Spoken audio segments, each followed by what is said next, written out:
स्वागत है आपका द क्लासिकल स्टोरीज में। आइए सुनते हैं मुंशी जी की एक और सुप्रसिद्ध कहानी, लांछन।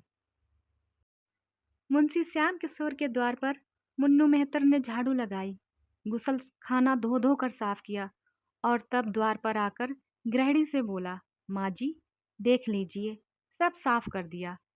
आज कुछ खाने को मिल जाए सरकार। देवी रानी ने द्वार पर आकर कहा, अभी तो तुम्हें महीना पाए 10 दिन भी नहीं हुए, फिर इतनी जल्दी मांगने लगे। मुन्नू, क्या करूं माँ जी, खर्च नहीं चलता, अकेला आदमी, घर देखूं कि काम करूं। देवी, तो ब्याह क्यों नहीं कर लेते। मुन्नू, रुपए मांगते हैं सरकार, यहाँ खाने से नहीं बचता, थैली कहाँ से लाऊं। देवी, अभी तो तुम जवान हो, कब तक अकेले बैठे रहोगे। मुन्नू, हुजूर की इतनी निगाह है तो कहीं ना कहीं ठीक हो ही जाएगी, सरकार कुछ मदद करेंगी ना। देवी, हाँ हाँ, तुम ठीक ठाक करो, मुझसे जो कुछ हो सकेगा मैं दे दूंगी। मुन्नू, सरकार का मिजाज बड़ा अच्छा है, हुजूर इतना ख्याल करती हैं, दूसरे घरों में तो मालिक बात तक नहीं पूछती। सरकार को अल्लाह ने जैसी शकल सूरत दी है वैसा ही दिल दिया है। अल्लाह जानता है, हुजूर को देखकर मेरी भूख प्यास जाती रहती है। बड़े बड़े घर की औरतें देखी हैं, मुदा आपके तलवों की बराबरी भी नहीं कर सकती। देवी, चल झूठे, मैं ऐसी कौन खूबसूरत हूँ। मुन्नू, अब सरकार से क्या कहूँ, बड़ी बड़ी ख्वातीनों को देखता हूँ मगर गोरेपन के सिवा और कोई बात नहीं, उनमें यह नमक कहाँ। देवी, 1 रुपए में काम चल जाएगा। मुन्नू, भला सरकार 2 रुपए दे दे। देवी, अच्छा यह ले जाओ। मुन्नू, जाता हूँ सरकार, आप नाराज ना हो। तो एक बात पूछूं। देवी, क्या पूछते हो, मगर जल्दी पूछना, मुझे चूल्हा जलाना है। मुन्नू, तो सरकार जाए, फिर कभी कहूँगा।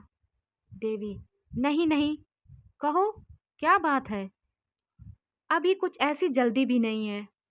मुन्नू, दाल मंडी में सरकार के कोई रहते हैं क्या। देवी, नहीं, यहाँ तो कोई रिश्तेदार नहीं है। मुन्नू, तो कोई दोस्त होंगे, सरकार को अक्सर एक कोठे पर उतरते देखता हूँ। देवी, दाल मंडी तो रंडियों का मोहल्ला है। मुन्नू, हाँ सरकार, रंडियां बहुत हैं यहाँ, लेकिन सरकार तो सीधे साधे आदमी मालूम होते हैं, यहाँ रात को देर से तो नहीं आते। देवी, नहीं, शाम से पहले ही आ जाते हैं और फिर कहीं नहीं जाते। हाँ, कभी कभी लाइब्रेरी अलबत्ता जाते हैं। मुन्नू, बस बस, यही बात है हुजूर, मौका मिले तो इशारे से समझा दीजिए सरकार कि रात को उधर ना जाया करें। आदमी का दिल कितना ही साफ हो, लेकिन देखने वाले तो शक करने लगते हैं। इतने में ही बाबू श्याम किशोर आ गए। मुन्नू ने उन्हें सलाम किया, बाल्टी उठाई और चलता हुआ। श्याम किशोर ने पूछा, मुन्नू क्या कह रहा था। देवी, कुछ नहीं, अपने दुखड़े रो रहा था, खाने को मांगता था, 2 रुपए दे दिए, बातचीत बड़े ढंग से करता है। श्याम, तुम्हें तो बातें करने का मरज है, और कोई नहीं तो मेहतर ही सही, इस भुतने से न जाने तुम कैसे बात कर लिया करती हो। देवी, मुझे उसकी सूरत से क्या करना, गरीब आदमी है, अपना दुखड़ा सुनाने लगा तो कैसे न सुनूं। बाबू बाबू साहब ने बेले का गजरा रुमाल से निकाल देवी के गले में डाल दिया, किंतु देवी के मुख पर प्रसन्नता का कोई निशान नहीं दिखाई दिया। तिरछी निगाह देखकर बोली, आप आजकल दाल मंडी की सैर बहुत किया करते हैं। श्याम, कौन, मैं। देवी, जी हाँ तुम, मुझसे तो लाइब्रेरी का बहाना करके जाते हो और वहाँ जलसे होते हैं। श्याम, बिल्कुल झूठ, 16 आने झूठ, तुमसे कौन कहता था, यही मुन्नू। देवी, मुन्नू ने मुझसे कुछ नहीं कहा, पर मुझे तुम्हारी टोह मिलती रहती है। श्याम, तुम मेरी टोह मत लिया करो, शक करने से आदमी शक्की हो जाता है और तब बड़े बड़े अनर्थ हो जाते हैं। भला मैं दाल मंडी क्यों जाने लगा, तुमसे बढ़कर दाल मंडी में और कौन है? मैं तो तुम्हारी इन मत भरी आंखों का आशिक हूँ। अगर अप्सरा भी सामने आ जाए तो भी आंख उठाकर ना देखूं। आज सरदा कहाँ है? देवी, नीचे खेलने चली गई है। श्याम, नीचे मत जाने दिया करो। इक्के मोटरें बागियां दौड़ती रहती हैं, ना जाने कब क्या हो जाए। आज ही अर्दली बाजार में एक वारदात हो गई, 3 लड़के एक साथ दब गए। देवी, 3 लड़के? बड़ा गजब हो गया। किसकी मोटर थी? श्याम, इसका अभी तक पता नहीं चला, ईश्वर जानता है। तुम्हें यह गजरा बहुत खिल रहा है। देवी मुस्कुराकर, चलो बातें न बनाओ। तीसरे दिन मुन्नू ने देवी से कहा, सरकार, एक जगह सगाई ठीक हो रही है, देखिए कॉल से न फिरिएगा, मुझे आपका बड़ा भरोसा है। देवी, देख ली औरत कैसी है? मुन्नू, सरकार, जैसी तकदीर में है वैसी है। घर की रोटियां तो मिलेंगी, नहीं तो अपने हाथों ठोकना पड़ता था। है क्या मिजाज की सीधी है। हमारे जात की औरतें बड़ी चंचल होती हैं हुजूर। सैकड़ों पीछे एक पाक न मिलेगी। देवी, मेहतर लोग अपनी औरतों को कुछ नहीं कहते। मुन्नू, क्या कहें हुजूर, डरते हैं कि कहीं अपने आसना से चुगली खाकर हमारी नौकरी चाकरी ना छुड़ा दे। महतारियों पर बाबू साहबों की बड़ी कड़ी निगाह होती है सरकार। देवी हंसकर, चल झूठे, बाबू साहबों की औरतें क्या मेहतरानियों से भी गई गुजरी हैं? मुन्नू, अब सरकार कुछ कहलाए ना, हुजूर को छोड़कर और कोई ऐसी बबुआन नहीं देखता जिसका कोई बखान करे। बहुत ही छोटा आदमी हूँ सरकार, पर बबुआन की तरह मेरी औरत होती तो उससे बोलने की जी ना चाहता। हुजूर के चेहरे मोहरे की औरत मैंने देखी नहीं। देवी, चल झूठे, इतनी खुशामद करना किससे सीखा? मुन्नू, खुशामद नहीं करता सरकार, सच्ची बात कहता हूँ। हुजूर एक दिन खिड़की के सामने खड़ी थी, रज़ा मियाँ की निगाह आप पर पड़ गई। जूते की बड़ी दुकान है उनकी। अल्लाह ने जैसे धन दिया है वैसा ही दिल। आपको देखते ही आंखें नीचे कर लीं और बातों बातों में हुजूर की सकल सूरत को सराहने लगे। मैंने कहा, जैसी सूरत है सरकार को अल्लाह ने दिल भी वैसा ही दिया है। देवी, अच्छा, वह लंबा सा सांवले रंग का जवान? मुन्नू, हाँ हुजूर वही। मुझसे कहने लगे किसी तरह एक बार उन्हें फिर देख पाता, लेकिन मैंने डांट कर कहा, खबरदार मियाँ, जो मुझसे ऐसी बातें की वहाँ तुम्हारी दाल न गलेगी। देवी, तुमने बहुत अच्छा किया, निगोड़े की आग फूट जाए। जब इधर से जाता है खिड़की की ओर उसकी निगाह रहती है, कह देना इधर भूल कर भी न ताके। मुन्नू, कह दिया हुजूर। हुक्म हो तो चलूं? और कुछ तो साफ नहीं करना? सरकार के आने की बेला हो रही है, मुझे देखेंगे तो कहेंगे ये क्या बातें कर रहा है।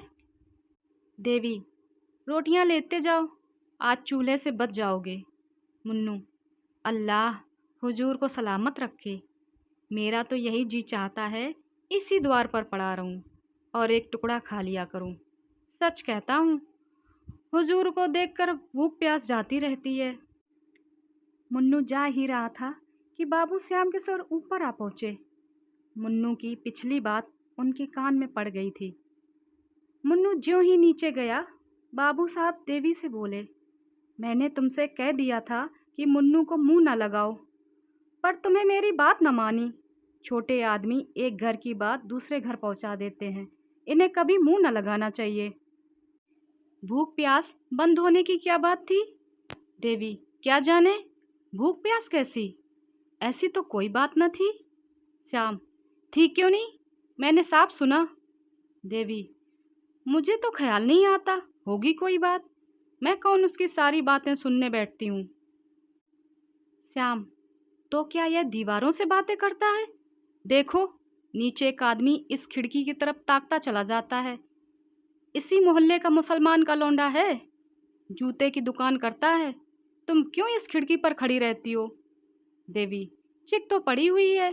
श्याम, चिक के पास खड़ी होने से बाहर का आदमी तुम्हें साफ देख सकता है। देवी, यह मुझे मालूम न था, अब कभी खिड़की नहीं खोलूंगी। श्याम, क्या फायदा? मुन्नू को अंदर मत आने दिया करो। देवी, गुसलखाना कौन साफ करेगा? श्याम, खैर आए, मगर उससे बातें ना करना चाहिए तुमको। आज एक नया थिएटर आया है, चलो देख आएं। सुना है उसके एक्टर बहुत अच्छे हैं। इतने में शारदा नीचे से मिठाई का दोना लिए दौड़ती हुई आई। देवी ने पूछा, अरे यह मिठाई किसने दी? शारदा, राजा भैया ने दी है, कहते थे तुमको रोज नए खिलौने ला दूंगा। श्याम, राजा भैया कौन? शारदा, वही तो है जो अभी इधर से गए हैं। श्याम, वही तो नहीं जो लंबा सा सांवले रंग का आदमी है। शारदा, हाँ हाँ वही वही, मैं अब उनके घर रोज जाऊंगी। देवी, क्या तू उसके घर गई थी? शारदा, वही तो गोद में उठाकर ले गए थे। श्याम, तू नीचे खेलने मत जाया कर, किसी दिन मोटर कार के नीचे दब जाएगी, देखती नहीं कितनी मोटरें आती रहती हैं। शारदा, राजा भैया कहते थे तुम्हें मोटर पर हवा खिलाने ले चलेंगे। श्याम, तुम बैठी बैठी क्या क्या करती हो जो तुमसे एक लड़की की निगरानी भी नहीं हो सकती। देवी, इतनी बड़ी लड़की को संदूक में बंद करके रखा नहीं जा सकता। श्याम, तुम जवाब देने में बहुत तेज हो। यह मैं नहीं जानता, यह क्यों नहीं कहती कि बातें करने से फुर्सत नहीं। देवी, बातें मैं किससे करती हूँ, यहाँ तो कोई पड़ोसन भी नहीं। श्याम, मुन्नू तो है ही। देवी, होठ दबाकर, मुन्नू क्या कोई मेरा सगा है जिससे बैठी बातें करती हूँ? गरीब आदमी है, अपना दुख रोता है तो क्या कह दिया करूँ, मुझसे तो धुतकारे भी नहीं बनता। श्याम, खैर खाना बना लो, 9 बजे तमाशा शुरू हो जाएगा, 7 बज गए हैं। 9 बजे श्याम किशोर एक तांगे पर बैठकर देवी और शारदा के साथ थिएटर देखने चले। सड़क पर थोड़ी ही दूर गए थे कि पीछे से एक और तांगा आ पहुंचा। इस पर रजा बैठा हुआ था और उसके बगल में बैठा था मुन्नू मेहतर, जो बाबू साहब के घर में सफाई करता था। देवी ने उन दोनों को देखते ही सर झुका लिया। उसे आश्चर्य हुआ कि रजा और मुन्नू में इतनी गाढ़ी मित्रता कि रजा उसे तांगे पर बैठाकर सैर कराने ले जाता है। शारदा रजा को देखते ही बोल उठी, बाबूजी देखो वह राजा भैया आ रहे हैं, ताली बजाकर। राजा भैया इधर देखो, हम लोग तमाशा देखने जा रहे हैं। राजा ने मुस्कुरा दिया, मगर बाबू साहब मारे क्रोध के तिलमिला उठे। उन्हें ऐसा मालूम हुआ कि ये दुष्ट केवल मेरा पीछा करने के लिए आ रहे हैं। इन दोनों में जरूर साठगांठ है, नहीं तो रजा मुन्नू के साथ क्यों लेता? उनसे पीछा छुड़ाने के लिए उन्होंने तांगे वाले से कहा, और तेज ले चलो, देर हो रही है। तांगा तेज हो गया। रजा ने भी अपना तांगा तेज किया। बाबू साहब ने जब तांगे को धीमा करने को कहा तो रजा का तांगा भी धीमा हो गया। आखिर बाबू साहब ने झुल्लाकर कहा, तुम तांगे को छावनी की ओर ले चलो, हम थिएटर नहीं देखने जा रहे। तांगे वाले ने उनकी ओर कौतूहल से देखा और तांगा फेर दिया। रजा का तांगा भी फिर गया। बाबू साहब को इतना क्रोध आ रहा था कि रजा को ललकारूं, पर डरते थे कहीं झगड़ा हो गया तो बहुत से लोग जमा हो जाएंगे और व्यर्थ में झेप होगी। लहू का घूंट पीकर रह गए, अपने ऊपर ही झुल्लाने लगे। नाहक आया, क्या जानता था ये दोनों शैतान सिर पर सवार हो जाएंगे। मुन्नू को तो कल ही निकाल दूंगा। रजा का तांगा कुछ देर चला, फिर दूसरी तरफ मुड़ गया और बाबू साहब का क्रोध कुछ शांत हुआ। किंतु अब थिएटर जाने का समय ना था। छावनी से घर लौट आए। देवी ने कोठे पर आकर कहा, मुफ्त में तांगे वाले को 2 रुपए देने पड़े। श्याम किशोर ने उसकी ओर रक्त शोषक दृष्टि से देखकर कहा, और मुन्नू से बातें करो और खिड़की पर खड़ी हो, रजा को छवि दिखाओ तुम न जाने क्या करने पर तुली हुई हो। देवी, ऐसी बातें मुंह से निकालते तुम्हें शर्म नहीं आती? तुम मेरा व्यर्थ ही अपमान करते हो, इसका फल अच्छा ना होगा। मैं किसी मर्द को तुम्हारे पैरों की धूल के बराबर नहीं समझती। उस अभागे मेहतर की क्या हकीकत है, तुम मुझे इतना नीच समझते हो? श्याम, नहीं, मैं तुम्हें नीच नहीं समझता, मगर बेसमझ जरूर समझता हूँ। तुम्हें इस बदमाश को कभी मुंह नहीं लगाना चाहिए था। अब तो तुम्हें मालूम हो ही गया वह छटा हुआ सौदा है, या अब भी कुछ शक है? देवी, मैं उसे निकाल ही दूंगी। मुंशी जी लेटे, पर चित्त अशांत था। वह दिन भर दफ्तर में रहते थे, क्या जान सकते थे कि उनके पीछे देवी क्या करती है। वह यह जानते थे कि देवी पतिव्रता है, पर यह भी जानते थे कि अपनी छवि दिखाने का सुंदरियों का मरज होता है। देवी जरूर बन ठन कर खिड़की पर खड़ी होती, और मोहल्ले के सौदे उसको देख देख कर मन में न जाने कैसी कल्पना करते होंगे। इस व्यापार को बंद कराना होगा। उन्हें अपने काबू से बाहर मालूम होता था। सौदे वशीकरण की कला में निपुण होते हैं। ईश्वर ना करे इन बदमाशों की निगाह किसी भले घर की बहू बेटी पर पड़े। इनसे पिंड कैसे छुड़ाऊं? बहुत सोचने के बाद अंत में उन्होंने वह मकान छोड़ देने का निश्चय किया। इसके सिवा उन्हें कोई दूसरा उपाय न सूझा। देवी से बोले, कहो तो, यह घर छोड़ दूं?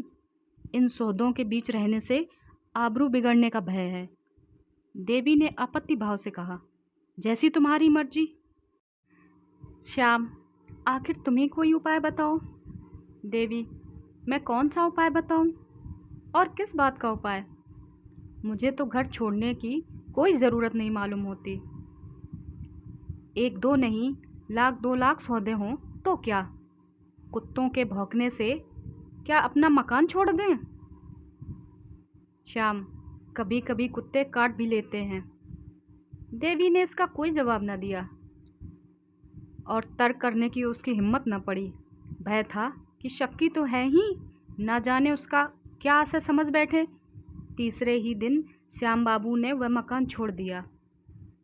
इस नए मकान में आने के 1 सप्ताह पीछे एक दिन मुन्नू सिर में पट्टी बांध लाठी से टेकता हुआ आया और आवाज़ दी। देवी ने उसकी आवाज़ पहचान ली, पर उसे धुतकारा नहीं। जाकर किवाड़ खोल दिए। पुराने घर के समाचार जानने के लिए उसका चित्त लालायत हो रहा था। मुन्नू ने अंदर आकर कहा, सरकार, जब से आपने वह मकान छोड़ दिया, कसम ले लीजिए, जो उधर एक बार भी गया हूँ, उस घर को देखकर रोना आने लगता है। मेरा जी चाहता है कि इसी मोहल्ले में आ जाऊं। पागलों की तरह इधर उधर मारा मारा फिरता हूँ। सरकार, किसी काम में मन नहीं लगता, बस हर घड़ी आपकी याद आती रहती है।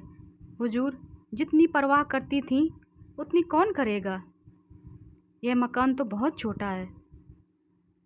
देवी, तुम्हारे ही कारण तो वह मकान छोड़ना पड़ा। मुन्नू, मेरे कारण? मुझसे कौन सी खता हुई सरकार? देवी, तुम ही तो तांगे पर रजा के साथ बैठे मेरा पीछा कर रहे थे। ऐसे आदमी पर आदमी को शक होता ही है। मुन्नू, अरे सरकार, उस दिन की बात ना पूछें। रजा मियाँ को एक वकील साहब से मिलने जाना था। वह छावनी में रहते थे। मुझे भी साथ बैठा लिए। उनका साइज कहीं गया हुआ था।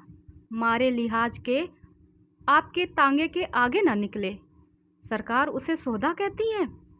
उसका सा भला आदमी मोहल्ले भर में नहीं, 5 बखत की नमाज पढ़ता है हुजूर, 30 रोजे रखता है। घर में बीवी बच्चे सब मौजूद हैं। क्या मजाल है किसी पर बदनिगाह हो। देवी, खैर होगा। तुम्हारे सिर में पट्टी क्यों बंधी है? मुन्नू, इसका माजरा न पूछिए। हुजूर, आपकी बुराई करते किसी को देखता हूँ तो बदन में आग लग जाती है। दरवाजे पर जो हलवाई रहता था कहने लगा, मेरे कुछ पैसे बाबूजी पर आते हैं। मैंने कहा, वह ऐसे आदमी नहीं है कि तुम्हारे पैसे हजम कर जाते। बस हुजूर, इसी बात पर तकरार हो गई। मैं तो दुकान के नीचे नाली धो रहा था, वह ऊपर से कूद कर आया और मुझे धकेल दिया। मैं बेखबर खड़ा था, चारों खाने चित्त सड़क पर गिर पड़ा। चोट तो आई, मगर मैंने भी दुकान के सामने बच्चे को इतनी गालियां सुनाई कि याद ही करते होंगे। अब घाव अच्छा हो रहा हुजूर। देवी, राम राम। नाहक लड़ाई लेने गए? सीधी सी बात तो थी, कह देते तुम्हारे पैसे आते तो जाकर मांग आओ। मैं शहर में ही हूँ, दूसरे देश तो नहीं भाग गई। मुन्नू, हुजूर, आपकी बुराई सुन के रहा नहीं जाता। फिर चाहे वह अपने घर का लाड ही क्यों ना हो, भिड़ पड़ूंगा। वह महाजन होगा तो अपने घर का होगा, यहाँ कौन उसका दिया खाता है। देवी, उस घर में अभी कोई आया कि नहीं? मुन्नू, कई आदमी देखने आए हुजूर, मगर आप जहाँ रह चुकी हैं वहाँ अब कोई दूसरा ना रह सकता। हम लोगों ने उन लोगों को भड़का दिया। रजा मियाँ तो हुजूर उसी दिन से खाना पीना छोड़ बैठे हैं, बिटिया को याद करके रोया करते हैं। हुजूर को हम गरीबों को याद काहे को आती होगी? देवी, याद क्यों नहीं आती? मैं आदमी नहीं हूँ? जानवर तक थान छूटने पर 2-4 दिन दाना नहीं खाते हैं। ये पैसे लो, कुछ बाजार से लाकर खा लो, भूखे होगे। मुन्नू, हुजूर की दुआ से खाने की तंगी नहीं है। आदमी का दिल देखा जाता है हुजूर, पैसे की कौन बात है। आपका दिया तो खाते ही हैं। हुजूर का मिजाज ऐसा है कि आदमी बिना कौड़ी का गुलाम हो जाता है। तो अब चलूं हुजूर? बाबूजी आते होंगे, कहेंगे यह शैतान यहाँ फिर आ पहुँचा। देवी, अभी उनके आने में बड़ी देर है। मुन्नू, ओहो, एक बात तो भूला ही जाता था। रजा मियाँ ने बिटिया के लिए खिलौने दिए थे। बातों में ऐसा भूल गया कि इनकी सुधी ना रही। कहाँ है बिटिया? देवी, अभी तो मदरसे से नहीं आई, मगर इतने खिलौने लाने की क्या जरूरत थी? अरे, रजा ने तो गजब ही कर दिया। भेजना ही था तो 2-4 आने के खिलौने भेज देते। अकेले मैम 3-4 रुपए से कम की ना होंगी। कुल मिला के 30-35 रुपए से कम के खिलौने नहीं हैं। मुन्नू, क्या जाने सरकार, मैंने तो कभी खिलौने नहीं खरीदे। 30-35 रुपए के होंगे तो उनके लिए कौन सी बड़ी बात है। अकेली दुकान से 50 रुपए रोज की आमदनी है हुजूर। देवी, नहीं, इनको लौटा ले जाओ। इतने खिलौने लेकर क्या करेंगी? मैं सिर्फ एक मैम रखे लेती हूँ। मुन्नू, हुजूर, रजा मियाँ को बड़ा रंज होगा। मुझे तो जीता न छोड़ेंगे। बड़े ही मोहब्बती आदमी है हुजूर। बीबी 2-4 दिन के लिए मैके चली जाए तो बेचैन हो जाते हैं। सहसा शारदा पाठशाला से आ गई और खिलौने देखते ही उन पर टूट पड़ी। देवी ने डांट कर कहा, क्या करती है, क्या करती है? मैम ले ले, और बाकी सब का क्या करेगी? शारदा, मैं तो सब लूँगी। मैम को मोटर पर बैठाकर दौड़ाऊंगी, कुत्ता पीछे पीछे दौड़ेगा। इन बर्तन में गुड़िया के लिए खाना बनाऊंगी। कहाँ से आए अम्मा, बताओ तो। देवी, कहीं से नहीं आए, मैंने देखने को मंगवाए थे। तू इनमें से कोई एक ले ले। शारदा, मैं सब लूँगी मेरी अम्मा, सब ले लीजिए। कौन लाया अम्मा? देवी, मुन्नू, तुम खिलौने ले जाओ, सिर्फ एक मैम रहने दो। शारदा, कहाँ से लाए हो मुन्नू, बता दो। मुन्नू, तुम्हारे राजा भैया ने भेजे हैं। शारदा, राजा भैया ने भेजे हैं? ओहो, नाच कर। राजा भैया बड़े अच्छे हैं। कल अपनी सहेलियों को दिखाऊंगी, किसी के पास ऐसे खिलौने नहीं निकलेंगे। देवी, अच्छा मुन्नू, तुम अब जाओ। रजा मियाँ से कह देना फिर यहाँ खिलौने ना भेजें। मुन्नू चला गया तो देवी ने शारदा से कहा, ला बेटी, तेरे खिलौने रख दूँ। बाबूजी देखेंगे तो बिगड़ेंगे और कहेंगे कि रजा मियाँ से खिलौने क्यों लिए, तोड़ तोड़ कर फेंक देंगे। भूल कर भी उनसे खिलौनों की चर्चा ना करना। शारदा, हाँ अम्मा, रख दो, बाबूजी तोड़ देंगे। देवी, उनसे कभी मत कहना कि राजा भैया ने खिलौने भेजे हैं, नहीं तो बाबूजी राजा भैया को मारेंगे और तुम्हारे कान भी काट लेंगे। कहेंगे लड़की भिखमंगी है, सबसे खिलौने मांगती फिरती है। शारदा, हाँ अम्मा, रख दो, बाबूजी तोड़ देंगे। इतने में बाबू श्याम किशोर भी दफ्तर से आ गए। भौहें चढ़ी हुई थीं। आते ही बोले, वह शैतान मुन्नू इस मोहल्ले में आने लगा? मैंने आज उसे देखा। क्या यहाँ आया था?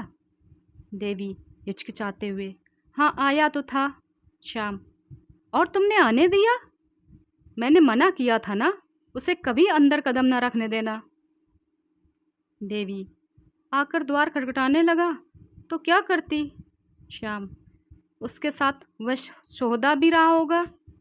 देवी, उसके साथ और कोई नहीं था। श्याम, तुमने आज भी ना कहा होगा यहाँ मत आया कर। देवी, मुझे तो इसका ख्याल ही न रहा, और अब वह यहाँ क्या करने आएगा? श्याम, जो करने आज आया था वही करने फिर आएगा। तुम मेरे मुंह पर कालिक लगवाने पर तुली हो। देवी ने क्रोध से ऐंठ कर कहा, मुझसे तुम ऐसी ऊट पटांग बातें मत किया करो, समझ गए? तुम्हें ऐसी बातें मुंह से निकालते शर्म नहीं आती? एक बार पहले भी तुमने ऐसी ही बातें की, आज फिर वही बातें कर रहे हो। अगर तीसरी बार ये सब सुने तो नतीजा बहुत बुरा होगा, कह देती हूँ। तुमने मुझे कोई वेश्या समझ लिया है। श्याम, मैं नहीं चाहता वह मेरे घर आए। देवी, तुम मना क्यों नहीं कर देते? मैं तुम्हें रोकती हूँ। श्याम, तुम क्यों नहीं मना कर देती? देवी, तुम्हें कहते शर्म आती है। श्याम, मेरा मना करना व्यर्थ है। मेरे मना करने पर भी तुम्हारी इच्छा पाकर उसका आना जाना होता रहेगा। देवी ने होठ चबाकर कहा, अच्छा, अगर वह आता ही रहे तो क्या हानि है? मेहतर सभी घरों में आया जाया करते हैं। श्याम, अगर मैंने मुन्नू को कभी अपने द्वार पर फिर देखा तो तुम्हारी कुशल नहीं है, इतना समझा देता हूँ। इतना कहते हुए श्याम किशोर नीचे चले गए और देवी स्तब्ध खड़ी रह गई। तब उसका हृदय इस अपमान, लांछन और अविश्वास के घात से पीड़ित हो उठा। वह फूट फूट कर रोने लगी। उसको सबसे बड़ी चोट जिस बात से लगी थी वह यह थी कि मेरे पति मुझे इतना नीच, इतना निर्लज्ज समझते हैं। जो काम वेश्या भी ना करेगी उसका संदेह मुझ पर कर रहे हैं। श्याम किशोर के आते ही शारदा अपने खिलौने उठाकर भाग गई थी कि कहीं बाबूजी तोड़ न डालें। नीचे जाकर वह सोचने लगी कि इन्हें कहाँ छुपा दूं। वह इसी सोच में थी कि उसकी एक सहेली आंगन में आ गई। शारदा उसे अपने खिलौने दिखाने के लिए आतुर हो गई। इस प्रलोभन को वह किसी तरह न रोक सकी। अभी तो बाबूजी ऊपर हैं, कौन इतनी जल्दी आए जाते हैं। तब तक क्यों न सहेली को अपने खिलौने दिला दूं। उसने सहेली को बुला लिया और दोनों नए खिलौने देखने में मग्न हो गई कि बाबू श्याम किशोर के नीचे आने की उन्हें खबर ही ना हुई। श्याम किशोर खिलौने देखते ही झपट कर शारदा के पास पहुँचे और पूछा, तूने ये खिलौने कहाँ से पाए? शारदा की घिघी बंद गई। मारे भय के थर-थर कांपने लगी। मुंह से एक शब्द भी ना निकला। श्याम किशोर ने फिर गरज कर पूछा, बोलती क्यों नहीं? तुझे किसने खिलौने दिए? शारदा रोने लगी। तब श्याम किशोर ने उसे फुसलाकर कहा, रो मत, हम तुझे मारेंगे नहीं। तुझसे इतना ही पूछते हैं, तूने ऐसे सुंदर खिलौने कहाँ से पाए? इस तरह 2-4 बार दिलासा देने से शारदा को कुछ धैर्य बंधा। उसने सारी कथा कह सुनाई। हाँ अनर्थ, इससे कहीं अच्छा होता कि शारदा मौन ही रहती। उसका गूंगी हो जाना इससे अच्छा था। देवी कोई बहाना करके बला सिर से टाल देती, पर होनहार को कौन टाल सकता है। श्याम किशोर के रोम रोम से ज्वाला निकलने लगी। खिलौने वहीं छोड़ वह धम धम करते ऊपर गए और देवी के दोनों कंधों से झकझोर कर बोले, तुम्हें इस घर में रहना है कि नहीं? साफ साफ कह दो। देवी अभी तक खड़ी थी, सिसकियां ले रही थी। यह निर्मम प्रश्न सुनकर उसके आंसू गायब हो गए। किसी भारी विपत्ति की आशंका ने इस हल्के से आघात को भुला दिया। जैसे घातक की तलवार देखकर कोई प्राणी रोग सैया से उठकर भागे। श्याम किशोर की ओर से भयातुर नेत्रों से देखा, पर मुंह से उसके कुछ न बोल निकला। इस प्रश्न का क्या मतलब है? श्याम किशोर ने फिर कहा, तुम्हारी जो इच्छा हो साफ साफ कह दो। अगर मेरे साथ रहते रहते तुम्हारा जी उब गया हो तो तुम्हें अख्तियार है। मैं तुम्हें कैद करके नहीं रखना चाहता। मेरे साथ तुम्हें छल कपट करने की ज़रूरत नहीं। मैं सहर्ष तुम्हें विदा करने को तैयार हूँ। जब तुमने मन में एक बात का निश्चय कर ही लिया तो मैंने भी निश्चय कर लिया। तुम इस घर में अब नहीं रह सकती, रहने योग्य नहीं हो। देवी ने आवाज़ संभाल कर कहा, तुम्हें आजकल क्या हो गया है जो हर वक्त जहर उगलते रहते हो? अगर मुझसे जी उब गया है तो जहर दे दो। जला जला कर क्यों मारते हो? मेहतर से बात करना ऐसा अपराध ना था। जब उसने आकर पुकारा तो मैंने द्वार खोल दिया। अगर मैं जानती कि जरा सी बात का बतंगड़ हो जाएगा तो उसे दूर से ही धुतकार देती। श्याम, जी चाहता है तालू से जबान निकाल लूं। बातें होने लगी, इशारे होने लगे, तोहफे आने लगे, अब बाकी क्या रह गया? देवी, क्यों नाहक घाव पर नमक छिड़कते हो? एक अबला की जान लेकर तुम क्या पाओगे? श्याम, मैं झूठ कहता हूँ? देवी, हाँ झूठ कहते हो। श्याम, ये खिलौने कहाँ से आए? देवी का कलेजा धक से हो गया। काटो तो बदन में खून नहीं। समझ गई, इस वक्त ग्रह बिगड़े हुए हैं। सर्वनाश के सभी संयोग मिलते जाते हैं। ये निगौड़े खिलौने न जाने किस बुरी साइत में आए हैं। मैंने लिए ही क्यों? उसी वक्त लौटा क्यों न दिए? बात बनाकर बोली, आग लगे, वही खिलौने तोहफे हो गए। बच्चों को कोई कैसे रोके? किसी की मानते हैं? कहती रही मत ले, मगर ना मानी। मैं तो क्या करती? हाँ, यह जानती कि इन खिलौनों पर मेरी जान मारी जाएगी तो ज़बरदस्ती छीन कर फेंक देती। श्याम, इनके साथ और कौन कौन सी चीज़ें आई हैं? भला चाहती हो तो वो भी लाओ। देवी, जो कुछ आया होगा इसी घर में होगा, देख क्यों नहीं लेते? इतना बड़ा घर भी नहीं है कि 4 दिन लग जाएं देखने में। श्याम, मुझे इतनी फुर्सत नहीं। खैरियत इसी में है, जो चीज़ें आई हों लाकर मेरे सामने रख दो। यह तो हो नहीं सकता कि लड़की के लिए खिलौने आए और तुम्हारे लिए कोई सौगात ना आए। तुम भरी गंगा में कसम खाओ तो भी मुझे विश्वास ना आएगा। देवी, तो घर में देख क्यों नहीं लेते? श्याम किशोर ने घूंसा तान कर कहा, कह दिया मुझे फुर्सत नहीं। सीधे से सारी चीज़ लाकर रख दो, नहीं तो इसी दम गला दबा दूंगा। देवी, मारना है तो मार डालो।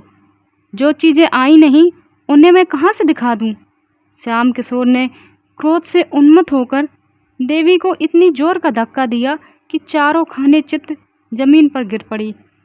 तब उसके गले पर हाथ रखकर बोले, दबा दूं गला? ना दिखाएगी तू उन चीज़ों को?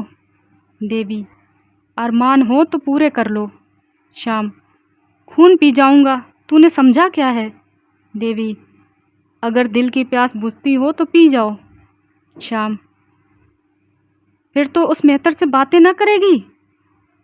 अगर अब कभी मुन्नू या उस सौदे को द्वार पर देखा तो गला काट लूँगा। यह कहकर बाबूजी ने देवी को छोड़ दिया और बाहर चले गए। लेकिन उसी दशा में देवी बड़ी देर तक पड़ी रही। उसके मन में इस समय पति प्रेम की मर्यादा रक्षा का लेस मात्र न था। उसका अंतःकरण प्रतिकार के लिए विकल हो रहा था। इस वक्त अगर वह सुनती कि श्याम किशोर को किसी ने बाजार में जूतों से पीटा तो कदाचित वह खुश होती।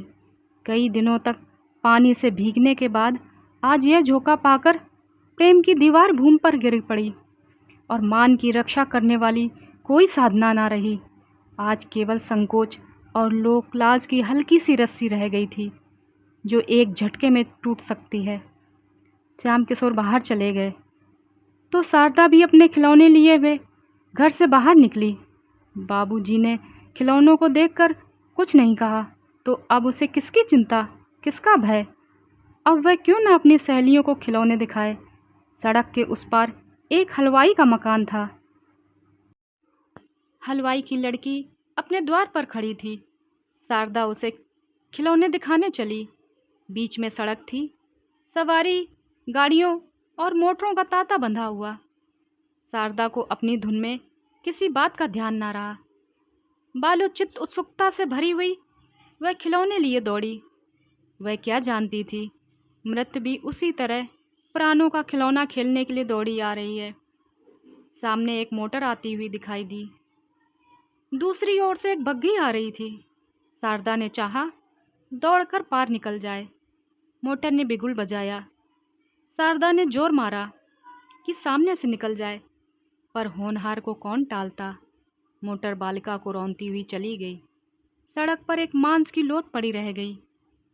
खिलौने ज्यों के त्यों थे, उनमें से एक भी ना टूटा था। खिलौने रह गए, खेलने वाला चला गया। दोनों में कौन स्थायी है और कौन अस्थायी, इसका फैसला कौन करे। चारों ओर से लोग दौड़ पड़े। अरे, यह तो बाबूजी की लड़की है जो ऊपर वाले मकान में रहते हैं। लोथ कौन उठाए। एक आदमी ने लपक कर द्वार पर पुकारा, बाबूजी, आपकी लड़की तो सड़क पर नहीं खेल रही, जरा नीचे तो आइए। देवी ने छज्जे पर खड़े होकर सड़क की ओर देखा तो शारदा की लोथ पड़ी दिखाई दी। चीख मारकर बेतहासा नीचे दौड़ी और सड़क पर आकर बालिका को गोद में उठा लिया। उसके पैर कांपने लगे। इस वज्रपात से स्तंभित कर दिया था। रोना भी ना आया। मोहल्ले के कई आदमी पूछने लगे, बाबूजी कहाँ गए, उनको कैसे बुलाया जाए। देवी क्या जवाब देती। वह तो संज्ञाहीन हो गई थी। लड़की की लाश गोद में लिए उसके रक्त से अपने वस्त्रों को भिगोती आकाश की ओर ताक रही थी, मानो देवता से पूछ रही हो, क्या सारी विपत्तियां मुझ पर ही। अंधेरा होता जाता था, पर बाबूजी का कोई पता नहीं, कुछ मालूम नहीं कहाँ गए हैं। धीरे धीरे 9 बजे, पर अब तक बाबूजी न लौटे। इतनी देर तक बाहर न रहते थे, क्या आज ही उन्हें गायब होना था। 10 बज गए थे। अब देवी रोने लगी। उसे लड़की की मृत्यु का इतना दुख न था जितना अपनी असमर्थता का। वह कैसे 100 का दाह संस्कार करेगी। कौन उसके साथ आएगा। क्या इतनी रात गए कोई उसके साथ चलने को तैयार होगा। अगर कोई ना गया तो क्या वह अकेले ही जाएगी। क्या रात भर लोथ पड़ी रहेगी। ज्यों ज्यों सन्नाटा होता जाता था, देवी को भय होता जाता था। वह पछता रही थी कि शाम को ही क्यों न लेकर चली गई। 11 बजे थे। सहसा किसी ने द्वार खोला। देवी उठकर खड़ी हो गई। समझी बाबूजी आ गए। उसका हृदय उमड़ आया और रोती हुई बाहर आई। पर आह, ये बाबूजी ना थे, ये पुलिस के आदमी थे जो इस मामले की तहकीकात करने आए थे। 5 बजे की घटना थी, तहकीकात होने लगी 11 बजे। आखिर थानेदार भी तो आदमी हैं, वह भी तो संध्या समय घूमने फिरने जाते हैं। घंटे भर तक तहकीकात होती रही। देवी ने देखा अब संकोच से काम न चलेगा। थानेदार ने उससे जो कुछ पूछा उसका उत्तर उसने निसंकोच भाव से दिया। जरा भी ना शर्माई, जरा भी ना झिझकी। थानेदार भी दंग रह गया। जब सबके बयान लिखकर दरोगा जी चलने लगे तो देवी ने कहा, आप उस मोटर का पता लगाएंगे ना। दरोगा, अब तो शायद ही उसका पता चले। देवी, तो उसको कोई सजा ना होगी। दरोगा, मजबूरी है, किसी को नंबर भी तो नहीं मालूम। देवी, सरकार इसका कुछ इंतजाम क्यों नहीं करती। गरीबों के बच्चे इसी तरह कुचले जाते रहेंगे। दरोगा, इसका क्या इंतजाम हो सकता है, मोटरें तो बंद नहीं हो सकती। देवी, कम से कम पुलिस वालों को यह देखना चाहिए कि शहर में कोई बहुत तेज ना चलाए। मगर आप लोग ऐसा क्यों करने लगे। आपके अफसर तो मोटरों पर बैठते हैं, आप उनकी मोटरें रोकेंगे तो नौकरी कैसे रहेगी। थानेदार लज्जित होकर चला गया। जब लोग सड़क पर पहुंचे तो एक सिपाही ने कहा, मेहरिया बड़ी टनमन दिखत है। थानेदार, अजी जी, इसने तो मेरा नतका बंद कर दिया। किस गजब का हुस्न पाया है। मगर कसम ले लो, जो मैंने एक बार भी उसकी तरफ निगाह की हो, ताकने की हिम्मत ही ना पड़ी थी। बाबू श्याम किशोर 11 बजे के बाद नशे में चूर होकर घर पहुँचे। उन्हें यह खबर रास्ते में ही मिल गई थी। रोते हुए घर में दाखिल हुए। देवी भरी बैठी थी। सोच रखा था आज चाहे जो हो जाए, पर फटकारूंगी ज़रूर। पर उनको रोता देख तो सारा गुस्सा गायब हो गया। खुद भी रोने लगी। दोनों बड़ी देर तक रोते रहे। इस विपत्ति ने दोनों के हृदयों को एक दूसरे को और बड़ी जोर से खींचा। उन्हें ऐसा ज्ञात हुआ कि उनमें फिर पहले सा प्रेम जागृत हो गया। प्रातःकाल जब लोग दाह क्रिया करके लौटे तो श्याम किशोर ने देवी की ओर स्नेह से देखा और करुण स्वर से कहा, तुम्हारा जी अकेले कैसे लगेगा? देवी, तुम 10-5 दिन की छुट्टी ना ले सकोगे क्या? श्याम, यही तो मैं भी सोचता हूँ, 15 दिन की छुट्टी ले लूँ। श्याम बाबू दफ्तर छुट्टी लेने चले गए। इस विपत्ति में भी आज देवी का हृदय जितना प्रसन्न था उतना उधर महीनों से ना हुआ। बालिका को खो देकर भी वह विश्वास और प्रेम पा गई थी और यह उसके आंसू पोंछने के लिए कुछ कम ना था। आह अभागिनी, खुश मत हो, तेरे जीवन का वह अंतिम कांड तो होना अभी बाकी है जिसकी तू आज कल्पना भी नहीं कर सकती। दूसरे दिन बाबू श्याम किशोर घर पर ही थे कि मुन्नू ने आकर सलाम किया। श्याम किशोर ने जरा कड़ी आवाज में पूछा, क्या है जी, तुम क्यों बार बार यहाँ आया करते हो? मुन्नू बड़े दीन भाव से बोला, मालिक, कल की बात जो सुनता है उसी को रंज होता है। मैं तो हुजूर का गुलाम ठहरा, अब नौकर नहीं हूँ तो क्या, सरकार का नमक तो खा चुका हूँ। भला वह कभी हड्डियों से निकल सकता है? कभी कभी हाल हवाल पूछने आ जाता हूँ। जब से कल वाली बात सुनी हुजूर, ऐसा कलक हो रहा है कि क्या कहूँ।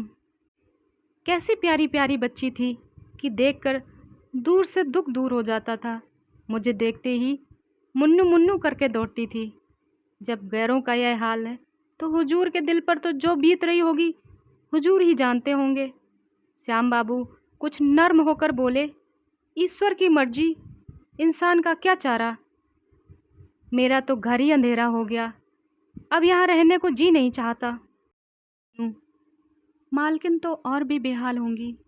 श्याम, हुआ ही चाहे, मैं तो उसे शाम सवेरे खिला लिया करता था। माँ तो दिन भर साथ रहती थी।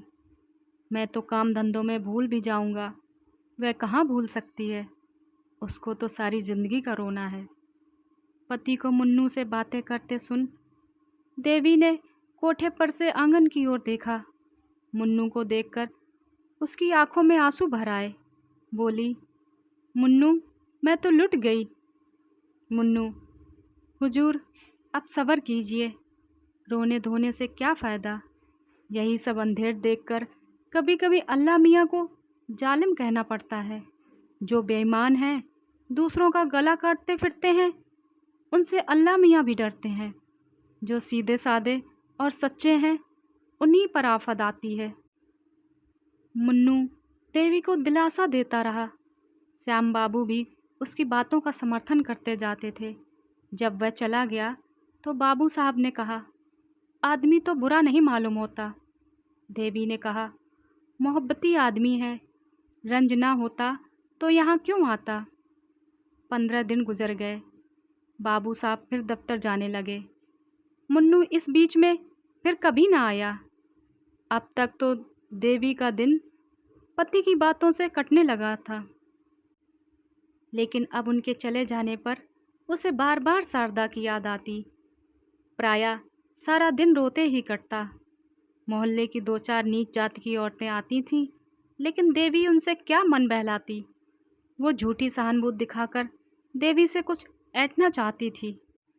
एक दिन कोई 4 बजे मुन्नू फिर आया और आंगन में खड़ा होकर बोला, मालकिन, मैं हूँ मुन्नू, जरा नीचे आइए। देवी ने ऊपर से ही पूछा, क्या काम है, कहो तो। मुन्नू, जरा आइए तो। देवी नीचे आई तो मुन्नू ने कहा, रजा मियाँ बाहर खड़े हैं और हुजूर से मातम पुरसी करते हैं। देवी ने कहा, जाकर कह दो। ईश्वर की जो मर्जी थी वह हुई। रजा दरवाजे पर खड़ा था। ये बातें उसने साफ सुनी। बाहर ही से बोला, खुदा जानता है, जब से यह खबर सुनी दिल के टुकड़े हुए जाते हैं। मैं ज़रा दिल्ली चला गया था, आज ही लौट कर आया हूँ।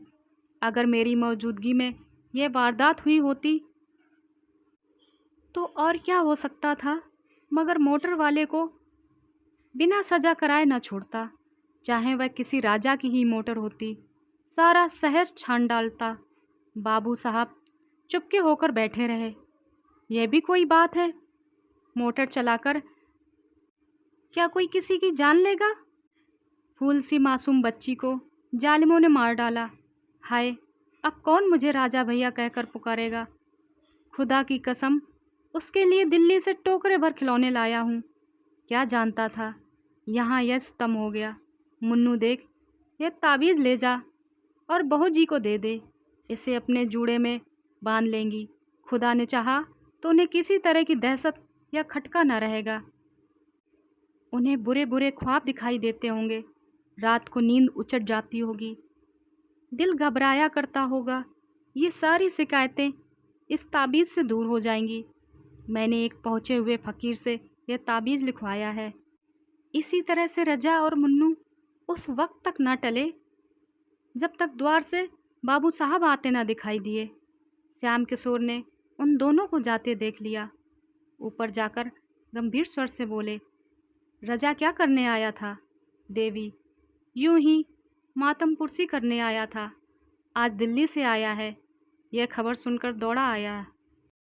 श्याम, मर्द मर्दों से मातम पुरसी करते हैं या औरतों से?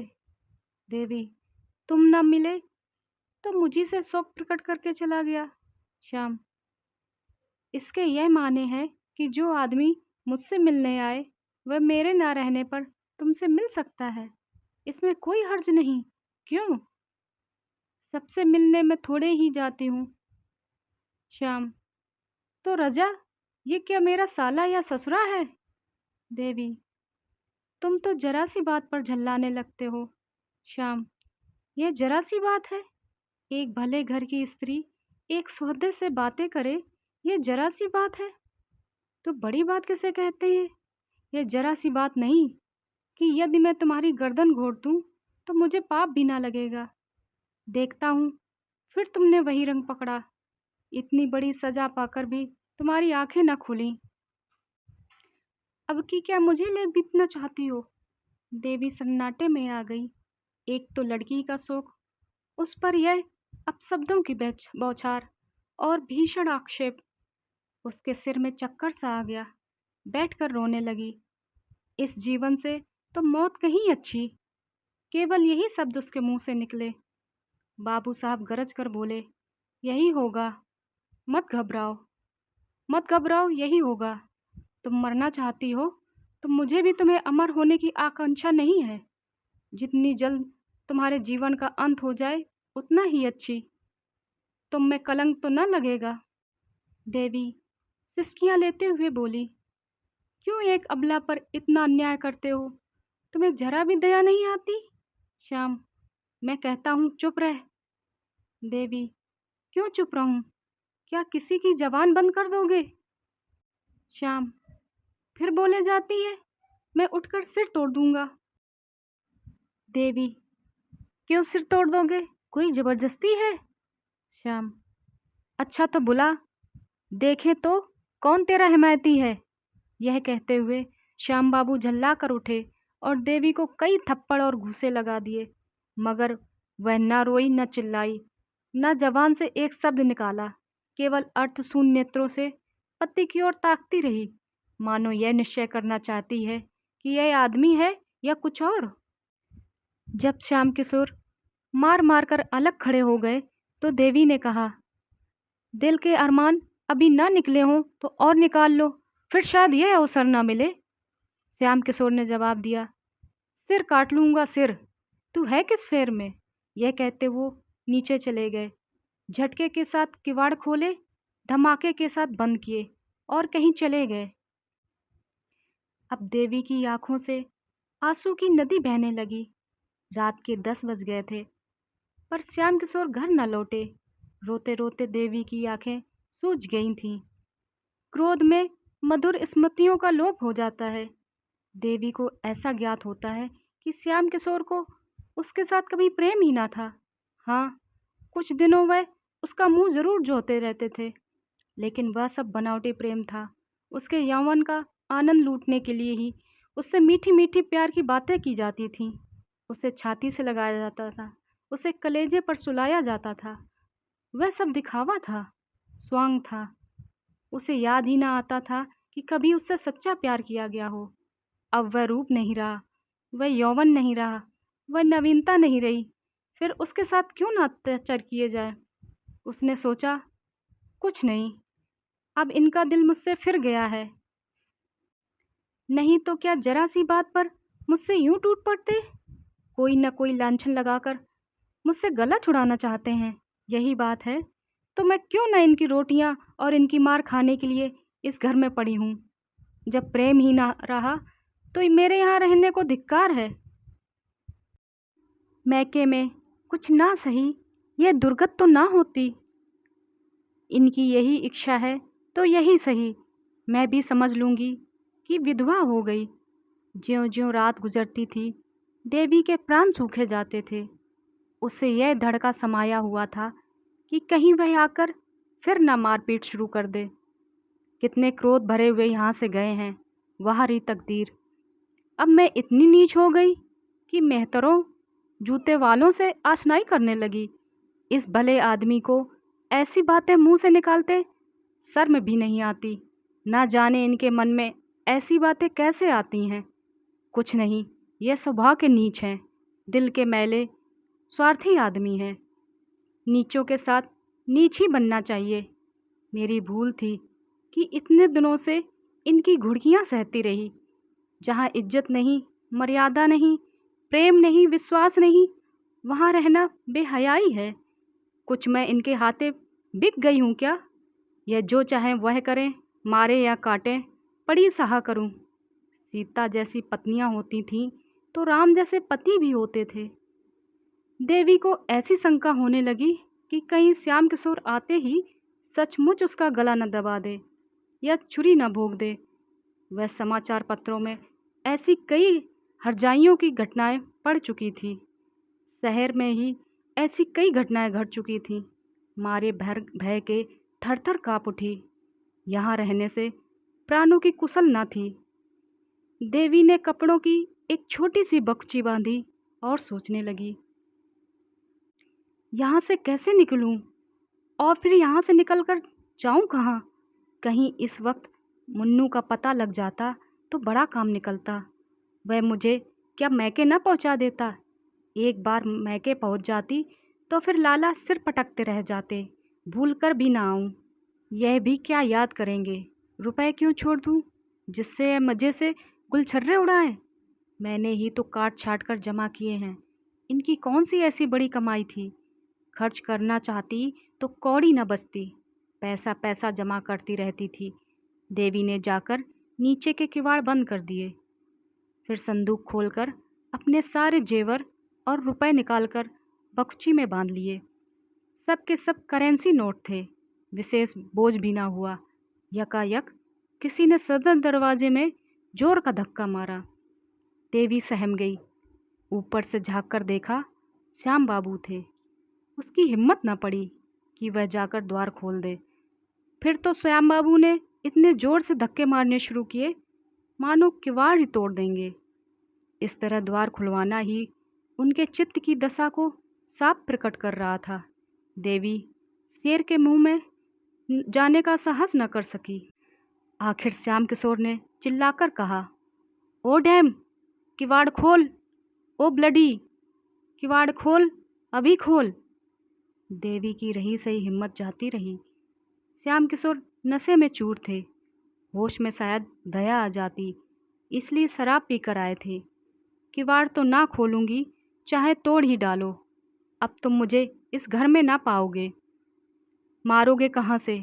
तो मैं खूब पहचान गई। श्याम किशोर 15-20 मिनट तक शोर मचाने और किवाड़ हिलाने के बाद उल जलूल बकते चले गए। 2-4 पड़ोसियों ने फटकारें भी सुनाई। आप भी तो पढ़े लिखे आदमी हो, आधी रात को घर चले आते हैं। नींद ही तो है, नहीं खुलती तो क्या कीजिएगा? जाइए, किसी यार दोस्त के घर लेट जाइए, सवेरे आइएगा। श्याम किशोर के जाते ही देवी ने बकुची उठाई और धीरे धीरे नीचे उतरी। जरा देर उसने कान लगाकर आहट ली कि कहीं श्याम किशोर खड़े तो नहीं। जब विश्वास हो गया कि वह चले गए तो धीरे से द्वार खोला और बाहर निकल आई। उसे जरा भी क्षोभ, जरा भी दुख ना था। बस केवल एक इच्छा थी कि यहाँ से बचकर भाग जाऊं। कोई ऐसा आदमी ना था जिस पर वह भरोसा कर सके, जो इस संकट में काम आ सके। था तो बस वही मुन्नू मेहतर। अब उसी के मिलने पर उसकी सारी आशाएं अवलंबित थीं। उसी से मिलकर वह निश्चय करेगी कि कहाँ जाए, कैसे रहे। मैके जाने का अब उसका इरादा न था। उसे भय होता था कि मैके में श्याम किशोर से वह अपनी जान न बचा सकेगी। उसे यहाँ ना पाकर वह अवश्य मैके जाएंगे और उसे ज़बरदस्ती खींच लाएंगे। वह सारी यातनाएं, सारे अपमान सहने को तैयार थी। केवल श्याम किशोर की सूरत नहीं देखना चाहती थी। प्रेम अपमानित होकर द्वेष में बदल जाता है। थोड़ी ही दूर पर चौराहा था। कई तांगे वाले खड़े थे। देवी ने एक इक्का किया और उसे स्टेशन चलने को कहा। देवी ने रात स्टेशन पर काटी। प्रातःकाल उसने एक तांगा किराए पर किया और पर्दे में बैठकर चौक जा पहुंची। अभी दुकानें ना खुली थीं, लेकिन पूछने से रजा मियाँ का पता चल गया। उसकी दुकान पर एक लौंडा झाड़ू लगा रहा था। देवी ने उसे बुलाकर कहा, जाकर रजा मियाँ से कह दें कि शारदा की अम्मा तुमसे मिलने आई है, अभी चलिए। 10 मिनट में रजा और मुन्नू आ पहुँचे। देवी ने सजल नेत्रों से कहा, तुम लोगों के पीछे मुझे घर छोड़ना पड़ा। कल रात को तुम्हारा मेरे घर आना गजब हो गया। जो कुछ हुआ वह फिर कहूँगी। मुझे कहीं एक घर दिला दो। घर ऐसा हो कि बाबू साहब को मेरा पता न मिले, नहीं तो वह मुझे जीते ही ना छोड़ेंगे। रजा ने मुन्नू की ओर देखा, मानो कह रहा हो, देखो चाल कैसे ठीक थी। देवी से बोला, आप निश्चित रहें, ऐसा घर दिला दूंगा कि बाबू साहब के बाबा साहब को भी ना पता चल सके। आपको किसी बात की तकलीफ ना होगी। हम आपके पसीने की जगह खून बहा देंगे। सच पूछो तो बहू जी, बाबू साहब आपके लायक ना थे। मुन्नू, कहाँ की बात भैया, आप रानी होने लायक हैं। मैं मालकिन से कहता था कि बाबू साहब को दाल मंडी की हवा लग गई है, पर आप मानती ही ना थीं। आज रात को ही मैंने गुलाब जान के कोठे पर से उतरते देखा। नशे में चूर थे। देवी, झूठी बात, उनकी यह आदत नहीं। गुस्सा उन्हें ज़रूर बहुत है और गुस्से में आकर उन्हें नेक बद कुछ नहीं सूझता, लेकिन निगाह के बुरे नहीं हैं। मुन्नू, हुजूर मानती ही नहीं तो क्या करूं? अच्छा कभी दिखा दूंगा, तब तो मानेंगे। रजा, अब ये दिखाना पीछे, इस वक्त आपको मेरे घर पहुंचा दे, ऊपर ले जाना, तब तक मैं एक मकान देखने जाता हूँ। आपके लायक बहुत ही अच्छा है। देवी, तुम्हारे घर में तो बहुत सी औरतें होंगी। रजा, कोई नहीं है बहू जी, सिर्फ एक बुढ़िया मामी है। वह आपके लिए एक कहारिन बुला देगी। आपको किसी बात की तकलीफ ना होगी। मैं मकान देखने जा रहा हूँ। देवी, जरा बाबू साहब की तरफ भी होते आना, देखना घर आए कि नहीं। रजा, बाबू साहब से तो मुझे बहुत चिढ़ हो गई है। शायद नज़र आ जाए तो उनसे लड़ाई हो जाए। जो मर्द आप जैसी हुस्न की देवी की कदर ना करे वह आदमी नहीं। मुन्नू, बहुत ठीक कहते हैं भैया, ऐसी शरीफजादी को न जाने किस मुंह से डांटते हैं। मुझे इतने दिन हुजूर की गुलामी करते हो गए, कभी एक बात ना कही। रजा मकान देखने गया और तांगा रजा के घर की तरफ चला। देवी के मन में इस समय एक शंका का आभास हुआ, कहीं ये दोनों सचमुच सोते हुए तो, लेकिन कैसे मालूम हो। यह सत्य है कि देवी ने जीवन पर्यंत के लिए स्वामी का परित्याग कर दिया था, पर इतनी ही देर में उसे कुछ पश्चाताप होने लगा था। अकेली एक घर में कैसे रहेगी, बैठी बैठी क्या करेगी, यह कुछ उसकी समझ में ना आता था। उसने दिल से कहा, क्यों ना घर लौट चलूं। ईश्वर करे वह अभी घर ना आए हों। मुन्नू से बोली, तुम जरा दौड़ कर देखो बाबूजी घर आए कि नहीं। मुन्नू, आप चलकर आराम से बैठे, मैं देख कर आता हूँ। देवी, मैं अंदर न जाऊंगी। मुन्नू, खुदा की कसम खा के कहता हूँ, घर बिल्कुल खाली है। आप हम लोगों पर शक करती हैं। हम लोग वह हैं जो आपका हुक्म पाए तो आग में कूद पड़े। देवी इक्के से उतरकर अंदर चली गई। चिड़िया एक बार पकड़ जाने पर भी फड़फड़ाई, किंतु पैरों में लासा लगे होने के कारण उड़ न सकी और शिकारी ने उसे अपनी झोली में रख लिया। वह अभागिनी क्या फिर कभी आकाश में उड़ेगी? क्या फिर उसे टहनियों पर चहकना नसीब होगा? श्याम किशोर सवेरे घर लौटे तो उनका चित्त शांत हो गया था। उन्हें शंका हो रही थी कि कदाचित देवी घर ना होगी। द्वार के दोनों पट खुले देख तो कलेजा सन्न हो गया। इतने सुबह किवाड़ों का खुला रहना अमंगल सूचक था। एक क्षण द्वार पर खड़े होकर अंदर की आहट ली। कोई आवाज़ न सुनाई दी। आंगन में गए, वहाँ भी सन्नाटा। ऊपर चारों तरफ सूना। घर काटने को दौड़ रहा था। श्याम किशोर ने अब जरा सतर्क होकर देखना शुरू किया। संदूक में रुपए नदारद, गहने का संदूक भी खाली। अब क्या भ्रम हो सकता था? कोई गंगा नहाने जाता तो घर के रुपए न लेके जाता। वह चली गई। अब इसमें लेस मात्र भी संदेह न था। यह भी मालूम था कि कहाँ गई है। शायद इसी वक्त लपक कर जाने से वह वापस भी लाई जा सकती है, लेकिन दुनिया क्या कहेगी? श्याम किशोर ने अब चारपाई पर बैठकर ठंडे दिल से इस घटना की विवेचना शुरू की। इसमें तो संदेह न था कि रजा और उसके पिट्ठू ने ही बहकाया है। आखिर बाबूजी का कर्तव्य क्या था? उन्होंने वह पुराना मकान छोड़ दिया। देवी को बार बार समझाया।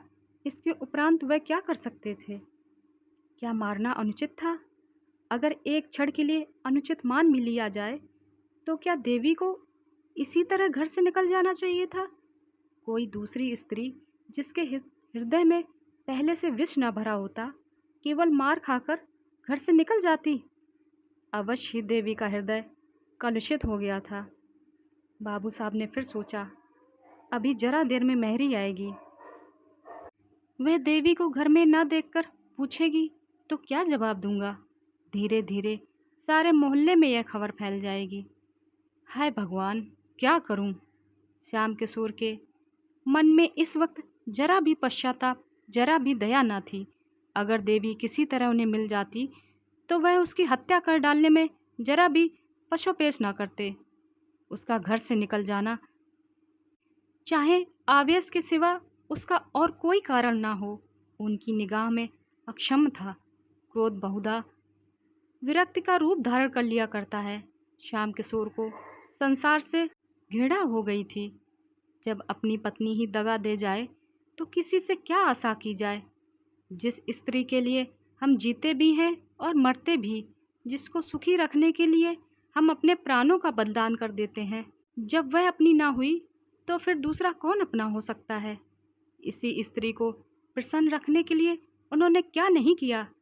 घर वालों से लड़ाई की, भाइयों से नाता तोड़ा, यहाँ तक कि वे सब उनकी सूरत भी नहीं देखना चाहते हैं। उसकी कोई ऐसी इच्छा न थी जो उन्होंने पूरी ना की हो। उसका जरा सा सिर भी दुखता था तो उनके हाथों के तोते उड़ जाते थे। रात की रात सेवा में बैठे रहते। वही स्त्री आज उन्हें दगा दे गई, केवल एक गुंडे के बहकाने में आकर। उनके मुंह में कालिक लगा गई। गुंडों पर इल्जाम लगाना तो एक प्रकार से मन को समझाना है। जिसके दिल में खोट ना हो उसे कोई क्या बहका सकता है? जब इस स्त्री ने धोखा दिया तो फिर समझना चाहिए कि संसार में प्रेम और विश्वास का अस्तित्व ही नहीं। यह केवल भावुक प्राणियों की कल्पना मात्र है। ऐसे संसार में रहकर दुख और दुराशा के सिवा और क्या मिलता है? हाँ दुष्टा, ले, आज से तू स्वतंत्र है। जो चाहे कर। अब कोई तेरा हाथ पकड़ने वाला नहीं रहा। जिसे तू प्रीतम कहते नहीं थकती थी, उसके साथ तूने यह कुटिल व्यवहार किया। चाहूँ तो तुझे अदालत में घसीटकर इस पाप का दंड दे सकता हूँ, मगर क्या फ़ायदा? इसका फल तुझे ईश्वर देंगे। श्याम किशोर चुपचाप नीचे उतरे। ना किसी से कुछ कहा, ना सुना। द्वार छोड़कर गंगा की तट पर चल दिए। अभी आप सुन रहे थे मुंशी प्रेमचंद जी की सुप्रसिद्ध कहानी लांछन।